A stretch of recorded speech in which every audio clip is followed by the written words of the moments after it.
Kicking off at number 5, the Dyatlov Pass incident, which is perhaps one of the most unexplainable mysteries of the modern era as far as intention goes. Granted, I will admit that the Dyatlov Pass incident may not necessarily be explained by an act of the occult, the most likely explanation being a logical yet tragically coincidental accident, but you've got to admit, the red flags are there. On January 25th, 1959, 9 Russian students set out on a journey across the Otorten mountain range, nestled deep in the northern Urals. They would never be seen alive again. Their tent was originally found by a search party after they'd been missing for over a month. It was found on the uppermost slope of Kholat Syakhl, or Mountain of the Dead in the native language of northern Siberia. All 9 of the students were seasoned hikers and skiers, yet the scene told a different story. Their bodies were found scattered in various bizarre spots around the tent's location. Some of them had burrowed up to 15 feet beneath the snow. Most of them were naked with a string of bewildering anomalies. One of them, Lyudmila Dubinia, was missing her tongue and eyes. Others had broken bones and massive internal trauma, but perplexingly, no external injuries, not even a scratch. Whatever happened on the Mountain of the Dead remains shrouded in mystery. Coming in next at number 4, the San Francisco Satanic beheading. On the 8th of February 1989, a homeless man, Leroy Carter Jr., was sleeping rough in the Golden Gate Park of San Francisco. That night he was brutally attacked and murdered. After the authorities arrived on the scene the next morning, they discovered that his head had been cut off. Not only that, but it was nowhere to be found. They scoured the crime scene, but it had appeared that the head was missing. Bizarrely, perhaps the only clue at the crime scene was a headless chicken, which had been partly stuffed into Leroy Carter Jr.'s neck. The San Francisco police were baffled. They called in a specialist, Officer Sandy Gallant, who had built her career around occult crimes. From the beginning, she realized that the murder was perhaps related to a ritual involved in Palomyobi, a black magic offshoot of the religion Santeria. Their intention was to make a ritualized brew from Leroy Carter's brain. Strangely enough though, she also predicted that the head would be returned to the crime scene after 42 days, in completion of the ritual. Well, lo and behold, right on schedule, the head was returned exactly 42 days later. However, no one had taken Officer Sandy Gallant seriously, and no one was watching the crime scene to make an arrest. The ritualistic murderer escaped justice, and the case remains unsolved to this day. Swinging in next at number 2, Jeannette Depalma. On the chilly afternoon of Monday, August 7th, 1972, 16-year-old Jeannette Depalma left her house in Springfield Township, New Jersey, to meet a friend, let her mother know that she was taking the train on the way. She was never seen alive again. After her disappearance, her parents filed a missing person report with the Springfield police, but the case went cold. That is until 6 weeks later, on September 19th, when the skeletal remains of Jeannette Depalma were found at the top of Springfield's Hoodale Quarry. This is where things get weird and raises the question of a potential fault in the police investigation. According to several witnesses, her remains were surrounded by a pattern of strange occultist objects, adorned into a coffin-shaped parameter of wicker branches and small wooden makeshift symbols. It is claimed by some residents of Springfield that this pattern was in actual fact a pentagram. Jeannette Depalma's autopsy did not reveal a cause of death, although the coroner suspected strangulation. Even more bizarrely were the high amounts of lead found in her body, yet no explanation for this was given either. Eventually the case went cold, and the tragic murder of Jeannette Depalma remains a mystery to this day. And finally, at our number 1 spot, Bella in The Wych Elm. Who put Bella down the Wych Elm is a common question asked in the West Midlands area of Hagley near Birmingham. I've seen it myself, often written in scrawling graffiti on brick walls. It's a mystery that has perplexed the Midlands for over half a century, yet still remains to be answered. On April the 18th, 1943, 4 young boys went poaching in the woods of the Hagley Hall estate, thinking they'd find some bird nests ripe for picking. After climbing a wych elm tree, the then 15-year-old Bob Farmer made a much more gruesome discovery. Inside the hollow opening opening of the tree's trunk, wedged tightly inside were the skeletal remains of a woman, entirely complete save for one missing hand. Police were dispatched to the scene and found it exactly as described. Later, buried near the tree, they found the woman's severed hand along with several items of clothing believed to belong to her. Locals dubbed her Bella, and rumours stirred of a witch's coven, black magic and occultist execution. Police investigation later discovered that the woman, who was believed to be between 35 and 40, had been placed into the tree's hollow while still warm, where she had remained hidden for at least 18 months. Nothing else is known about Bella and how she ended up in the Wych Elm, and it remains one of England's most terrifying occult mysteries. Kicking off at number 5, Aleister Crowley. Born Edward Alexander Crowley on the 12th of October 1875, this guy is perhaps one of the most well-known occultists in the modern era, who identified himself as the prophet entrusted with guiding humanity into the Aeon of Horus, an occultist idea that existence is split into several defined ages of magic that was propagated in Crowley's own founded religion, Thelema. Aleister Crowley was born into a wealthy family in Royal Leamington Spa, Warwickshire, which seems to be becoming a theme here at Top 5 Scary Videos, because that's also near where I grew up as a kid. Spooky, right? Crowley's life wasn't a boring one, that's a definite, collecting the titles of occultist, magician, poet, painter, novelist, even mountaineer, and was integral in fleshing out the parameters of modern occultism. During a trip to Cairo, Egypt, Crowley claimed to have been contacted by a supernatural entity named Awas that laid out to him the Book of the Law over a 3-day period, the sacred text that formed the basis for Thelema. Crowley believed in the power of magic, spelt with a K, which was an alignment of science and mysticism. He described this magic as the science and art of causing change to occur in conformity with will. Coming in at number 4, Marie Laveau. Born Marie Catherine Laveau on September the 10th, 1801 in the French Quarter, Marie Laveau was a Louisiana Creole practitioner of voodoo, renowned across the southern United States and incredibly prolific in the New Orleans area. She was the daughter of Marguerite de Cantal and Charles Laveau Trudeau, a renowned politician. Marie Laveau practiced the arts of root work and herbalism, combined with the conjuring arts of Native American and African spiritualism, gaining her the title of the Voodoo Queen of New Orleans. The full extent of her voodoo practicing is unknown, but several historical records state that Marie Laveau travelled the streets of New Orleans with a mystical presence, stirring an air of fear in the locals with her seeing eye of knowledge. It is believed that she was often in the presence of her familiar, a snake named Zombie, thought to be an avatar of the lower god Damballa. Through her divinations and displays of herbalism, she became an important figure in Creole culture, a potent blend of folklore and ancient magics. Next up at number 3, Roger Bolingbroke, and we're going deep into British history to find this guy, who was wrapped up in one of the most renowned cases of alleged treasonous sorcery against the English monarchy. I say treasonous sorcery, but in all reality, all this guy really did was write a horoscope. A magic horoscope that can predict when you die.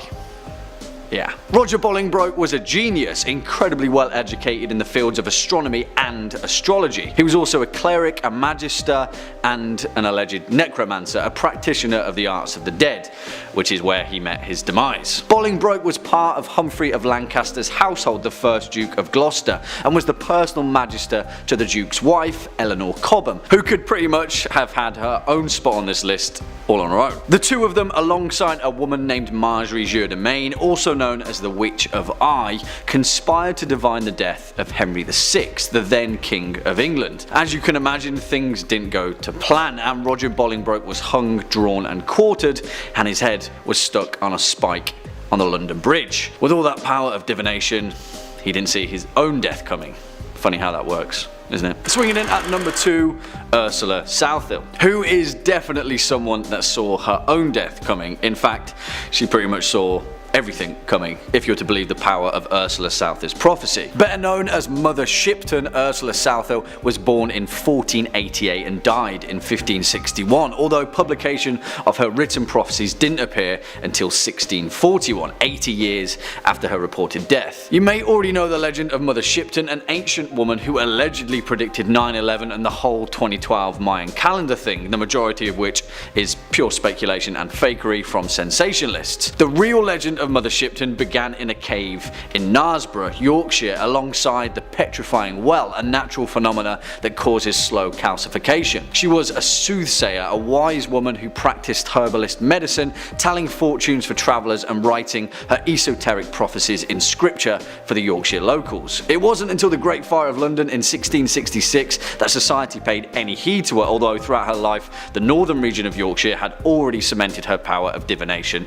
into their folklore. After London had burned to a crisp, a few members of the royal family noticed a stark coincidence. In a book that they'd read, the writings of a long dead Yorkshire mystic who saw in a vision the great city of London burning in the year 1666. And finally, at our number one spot, King Solomon. And it has to be perhaps the most mysterious and prominent figure in the whole of occultism. Both the prototype and archetype of the warrior and the magician, King Solomon is most widely associated with the Seal of Solomon, an ancient ring that purportedly had the power to banish and control demonic forces. He appears in many ancient texts throughout history: the Hebrew Bible, the Quran, and the Talmud, the central text of Rabbinic Judaism, all of which point to the fact that Solomon was an incredibly powerful and wise figure. In more contemporary themes, he is often associated with Freemasonry and the building of the Masonic Temple. In history though, his story is much more vague, although several texts allegedly allude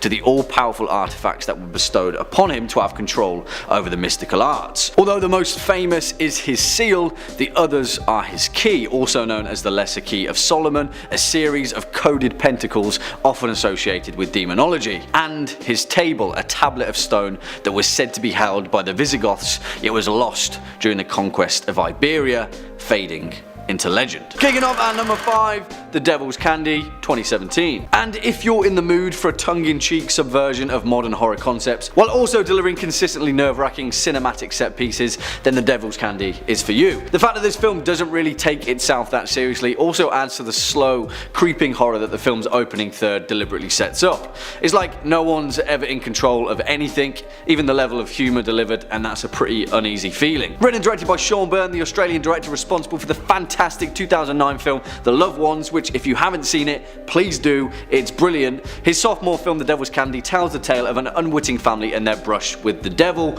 all beneath a heavy metal homage. It's got all the hallmarks of a classic haunted house horror, detailing the plight of the struggling Hellman family who just kind of want to get on with their lives, but obviously find themselves at the beck and call of the devil himself and his loyal servants. Also, as seems to be standard with Byrne's filmmaking, this film is just beautiful to watch, juxtaposed by some pretty vividly violent imagery. You want to dip your toe into some occult horror?